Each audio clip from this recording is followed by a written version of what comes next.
Mohon Bapak ya, Ibu fokus di sini. Barangkali sudah puluhan tahun ada yang keliru kita. Oke. Pertama, hadis riwayat Aisyah dulu. Rasulullah sallallahu alaihi wasallam ketika beliau hendak mandi janabah, itu yang dilakukan adalah menuangkan air dulu, membasuh kedua tangannya. Ya? Jadi dua tangannya dulu dibasuh.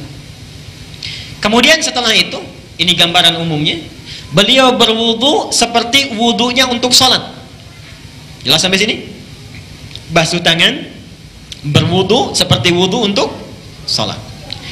Yang ketiga, dari bejana yang sudah disiapkan itu, kalau kita mungkin gayungnya sudah ada, mengambil sebagian air, kemudian menyela-nyela rambutnya, diratakan dengan tangannya. Jadi tidak langsung menyiram air, Pak ya, tidak langsung menyiram air, Ibu ya. Jadi yang pertama ingat, air diambil untuk basuh tangan kita dulu. Yang kedua apa? Berwudu seperti wudu untuk salat. Sebentar Pak, itu lewat hadis Maimunah. Oke, saya sampaikan bagian pertama dulu. Nanti diperinci di Maimunah binti Al-Harith. Yang kedua apa? Berwudu dulu. Yang ketiga apa? Menyela-nyela kepala atau rambut ya, rambut kita. Yang keempat, kemudian mengambil air, membasuh, menyiramkan di kepala keseluruhan. Belum ke sini dulu, belum ke badan ya. Baik. Saya ulangi pelan-pelan. Satu, mencuci tangan. Kedua, berwudu seperti untuk sholat.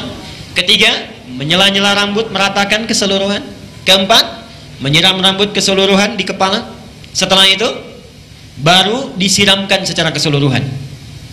Jelas sampai sini?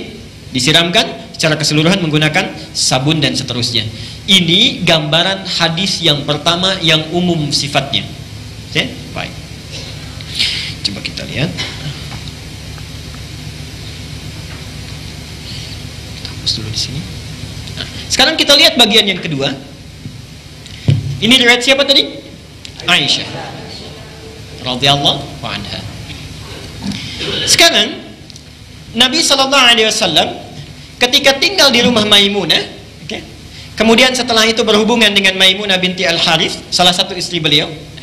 Kemudian Nabi sallallahu alaihi wasallam melakukan mandi janabat saat itu. Hadisnya diriwayatkan oleh Maimunah dari Abdullah bin Abbas. Abdullah bin Abbas di Al-Bukhari nomor hadis 265. Perhatikan. Sebentar, saya menyimpang dulu pelan-pelan.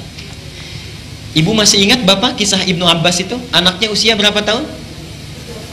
Baik. Silahkan cek pertemuan kita yang lalu, hadis Abu Daud nomor hadis 1365 itu ya.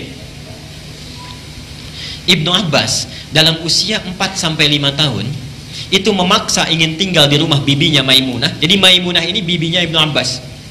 Tinggal di sana, ingin melihat bagaimana sifat bangunnya Nabi dari tidurnya sampai tahajud. Saya pernah terangkan ini ya. Baik. Ibnu Abbas memperhatikan itu, berdiri di depan kamar Nabi, diperhatikan bagaimana kira-kira Nabi bangun tidurnya. Sampai kemudian tahajud, diajak beliau untuk menunaikan tahajud. Ternyata tidak berhenti sampai di situ. Kelak kemudian hari, Ibnu Abbas ini karena sungkan bertanya kepada Aisyah kan, kalau Maimunah itu bibinya, bertanya kepada Maimunah bagaimana caranya Nabi SAW bermandi janabah. Disinilah muncul bagian yang kedua yang lebih terperinci. Satu, kata Maimunah, Nabi SAW bila hendak beliau bermandi janabat, perhatikan, satu, mengambil air dengan tangannya, okay, lalu kemudian mencuci kemaluannya dengan tangan kirinya. Okay. Nah, kalau Bapak tadi sampaikan, kalau ingin cari referensinya, itu bukan riwayat yang Aisyah, tapi riwayat Maimunah binti Al-Harith. Ini bagian yang pertama. Yang kedua, hampir mirip dengan yang tadi, menyela-nyela bagian rambutnya. Oke. Bagi perempuan ada dua cara. Boleh diikat, dikepang, karena Maimunah itu juga pernah diikat, dikepang. Langsung bertanya pada Rasulullah, "Ya Rasulullah, apakah saat mandi perlu aku uraikan rambutku?" Kata Rasulullah, "Tidak perlu, cukup kamu guyur semuanya itu, dan bila telah merata sah mandimu." Jelas ya? Baik. Kemudian setelah diratakan, lebih baik kemudian bisa diuraikan. Setelah itu selesai, kemudian diguyur.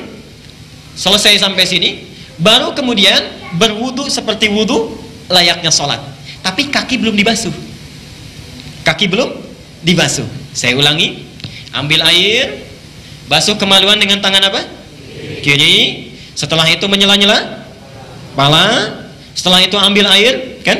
Basuh, baik siram, berwudu seperti layaknya wudu, akan sholat, tapi kaki kita belum dibasuh. Jadi cuma sampai telinga ya. Baik. Setelah itu siramkan secara keseluruhan, terakhir setelah selesai baru cuci kaki. Jelas sampai sini? Nah, ini bisa ditemukan di Al-Bukhari nomor hadis 265. Nah, dari sinilah kemudian ulama menggabungkan kedua hadis ini, dibuatlah susunan yang lebih lengkap. Pas ya? Baik, jadi dari yang pertama kalau kita gabungkan dua hadis ini, pertama mengambil air, cuci tangan dulu, riwayat Aisyahnya. Setelah tangan dicuci kemudian mencuci kemaluan. Setelah itu selesai, ada yang terlewat tadi, kalau di zaman Nabi setelah mencuci kemaluan dibasuh dengan air, lalu Nabi menepuk-tepukan ke tanah atau ke tembok ya. Itu maksudnya menghilangkan barangkali sebagian kuman-kuman yang masih menempel. Sifat tanah kan bisa menghilangkan, karena dulu belum ada sabun seperti sekarang. Kalau bapak ingin ikut, ibu ingin ikut sunnah Nabi, ikuti dengan cara yang cerdas. Jangan setelah dibasuh tempel-tempelkan ke tembok begini. Cukup pakai sabun, dicuci dengan sabun. Saya ulangi dari awal, tangan dibasuh dulu, basuh kemaluan, kemudian cuci dengan sabun.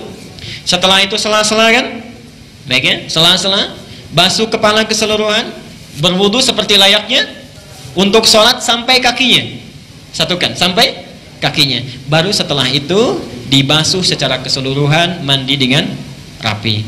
Kalau sudah dilakukan tidak perlu wudu lagi ya, tidak perlu wudu lagi. Ada sahabat bertanya, ya Rasulullah, apakah saya perlu setelah mandi janabat itu berwudu kembali?